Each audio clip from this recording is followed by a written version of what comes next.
I heard Patrick Clausen give a speech at the Washington Institute for Near East Policy.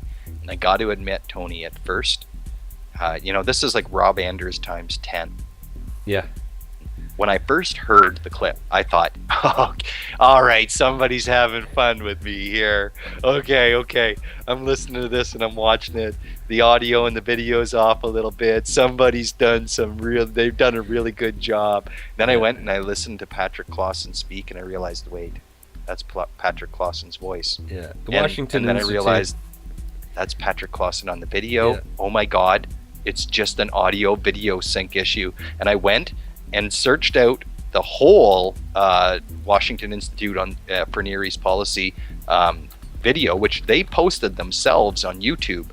And the only thing that the original video I heard was guilty of was doing a beneficial edit to their message. Yeah. Otherwise, every word came from the mouth of Patrick Clausen. Yeah. Okay. And so people know, the Washington Institute for Near East Policy is a public educational foundation dedicated to scholarly research and informed debate on U.S. interests in the Middle East.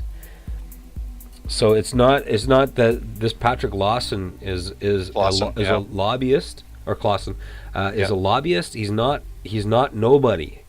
And and just I mean, why don't we go to the clip? Yeah, let's listen to it. Here it is, and it's unbelievable, but it's real. I frankly think that crisis initiation is really tough. And it's very hard for me to see how the United States president can get us to war with Iran.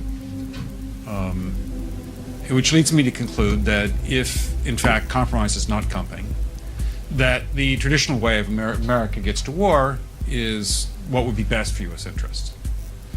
Some people might think that Mr. Roosevelt wanted to get us into World War II, as David mentioned. You may recall we had to wait for Pearl Harbor. Some people might think Mr. Wilson wanted to get us into World War I. You may recall he had to wait for the Lusitania episode. Some people might think that Mr. Johnson wanted to send troops to Vietnam. You may recall he had to wait for the Gulf of Tonkin episode. We didn't go to war with Spain until the until the Maine exploded. And may I point out that Mr. Lincoln did not feel he could call out the Federal Army until Fort Sumter was attacked, which is why he ordered the commander at Fort Sumter to do exactly that thing which the South Carolinians had said would cause an attack. So if, in fact, the Iranians aren't going to compromise, it would be best if somebody else started the war. One can combine other means of pressure with sanctions. I mentioned that explosion on August 17th. We could step up the pressure. I mean, look, people, Iranian submarines periodically go down. Someday one of them might not come up. Who would know why?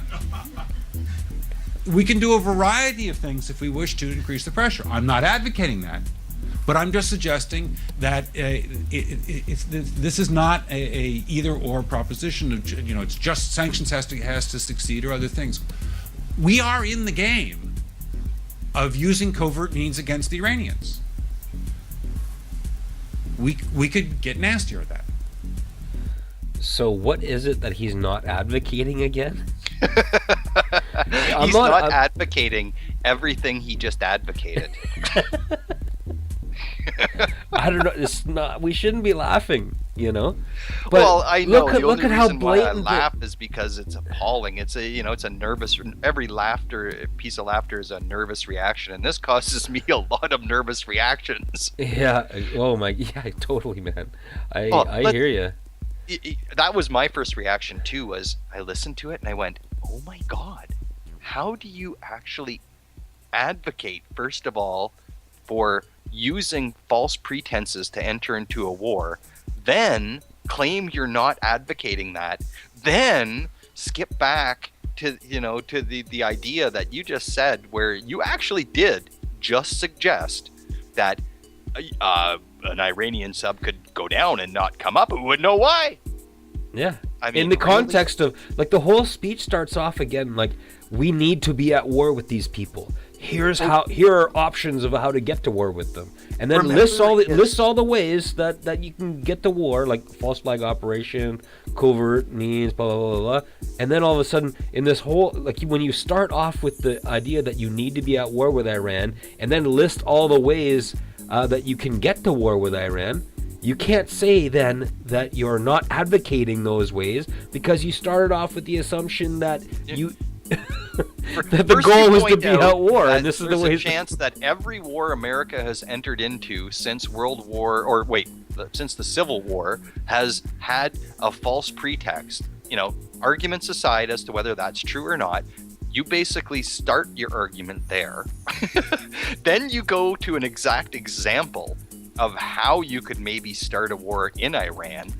Then you claim that you're not advocating that. I mean, yeah. Well, you said we need to do this. This is how to do it. I'm not advocating that. Well, then, are you backtracking and saying we don't need to do it then? Because you attach the way to do it to the fact that we needed to do it. Conservatives employ here in Canada, right? It's that same attack dog, and then this is the tone is turned up here. I mean, he was impatient.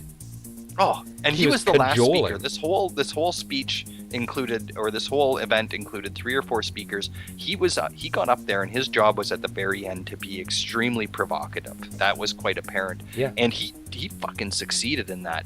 That was the most provocative thing that I've ever heard somebody publicly say as a reason or a way to start a war. I mean, Patrick Clausen pulled out every stop there, and I want to go back and point out to his term that he used at the beginning of the speech. I find it a curious term.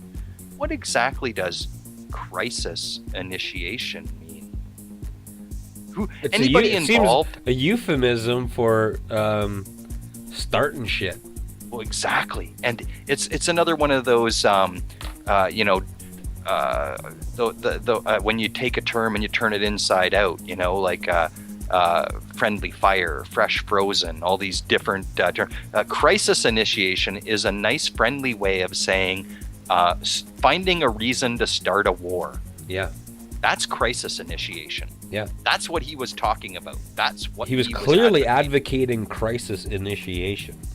And then he went on to list ways to do that. Right? Anyway, so to me, just to be absolutely clear, this guy was advocating a false flag operation to start a war with Iran. And on the same day, Tony? And this is said in public in a serious environment, like a public educational foundation. Yeah, this wasn't somewhere where they were trying to hide and not let other people hear what they were really advocating. This is the extreme right-wing Israeli lobby out lobbying for support for an Israeli strike on Iran. And our prime minister wants to give that support. In a way, I gotta say, if I look back on Netanyahu's speech, the only thing I can say that's positive, as far as, I'm not saying, it seemed like Netanyahu backed down a bit by not including a deadline, a time frame for his strike, and he may have put his time frame off past the U.S. presidential election.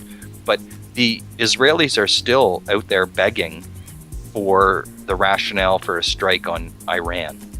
And our prime minister just received an award from the Appeal of Conscience Foundation. And those people, how far removed do you think they are from the Washington Institute for Near East Policy? I don't know. I mean, probably they could even share some membership. Yeah. I mean, what can I say? It's they can't be that different. They have the same general objectives. Exactly. Their political objectives are similar. That means if they are not cooperating, intentionally, then they're unintentionally cooperating. It's all the same part of the same machine, right? Mm-hmm. Yeah. Anyway, I just thought in our show we should probably bring up the fact that regardless of anything else that's happening, Canadian people need to pay attention to the fact that we're sliding towards war. That's a big deal. That is an economic catastrophe in the making. Let's forget about all the dead people for a second. the world economy cannot. I haven't even thought about dead people, Tony. Sorry, man. I don't want to remind you of dead people, but I mean, I was the thing is, thinking more. again, like we've said this on the show before, but the people of Canada, the people of the Western world and the industrialized world, have an excellent track record of not giving two shits about people that get killed in war, be it women, children, innocent civilians, collateral damage, foreign troops, our own troops, whatever. We just don't care too much. As long as it's not us getting killed, we're cool with it. But the one thing that we all understand is our economic prosperity, and we cannot maintain prosperity at the level that we currently enjoy it after attacking Iran. It's a form of political amnesia and or political schizophrenia. You know, people will say that they support the Conservatives and they don't want gas prices to go up and they don't care about people in Iran, but all three of those positions don't jive together. You know, they don't actually work out in a realistic world. If you don't care, if you do care about gasoline prices and that's going to be your highest priority, and you support the Conservatives and you don't care about Iranians dying, your political outlook has no fungibility. It has no realism in the world. You know what I mean? Absolutely. Like how those things don't fit together. You hit the nail on the head. Puzzles and you're smashing pieces together. Yeah, you hit the nail on the head. People don't care about dead people in foreign countries. They don't understand the economy, but they do understand gas prices. Mm-hmm. Do you know what's going to happen to gas prices when we attack Iran? I was just on the Washington Institute's website here, and they have an article right on their front page called, well, first of all, it's the day after, responding to an Israeli strike on Iran. And then another article is called Political Military Challenges of Demining the Hormuz Strait. You know what I mean? Put those two things together and you have the answer right there. Okay, yeah, Israel goes rogue, attacks Iran. Iran mines the Strait of Hormuz, which, I mean, I don't know how long it's going to take them to unmine it, or if they can even. But when that happens, there's no Middle East oil getting out of the Middle East. What do you think is going to happen to all those thirsty cars? You know? Exactly.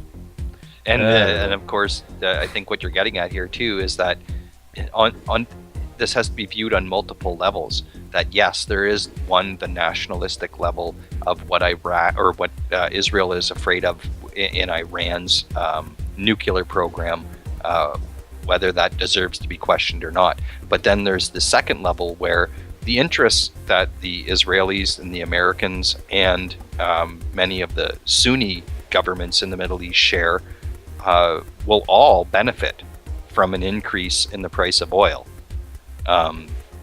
So they can't lose in a certain way, right? It's like a table where the betting is all completely hedged.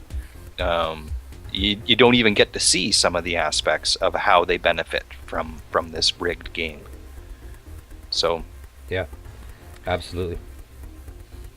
You know, Israel has also. Wait a second. And we've said this on other shows before, but I mean, if we want to wrap up our discussion on this inexorable slide to war in the Middle East that our government is aiding, we should identify the winners and the losers one more time, right? Okay, so the winners, oil companies, check. Yeah. Okay, and we do know who put our prime minister in power, essentially, right? Oil companies, right? We do know who our prime minister essentially serves. Oil companies. Oh, wait, and mining companies. Yeah. Oh, and the banks, the military-industrial complex. Yeah. These are all the winners. These are all the winners in war. I think, so we understand now why Stephen Harper really wants this war, and why he was so like. I mean, I actually watched his acceptance speech at the Appeal of Conscience. I should have taken a clip from it but I will tell you, he was like a fucking giddy schoolboy receiving that award.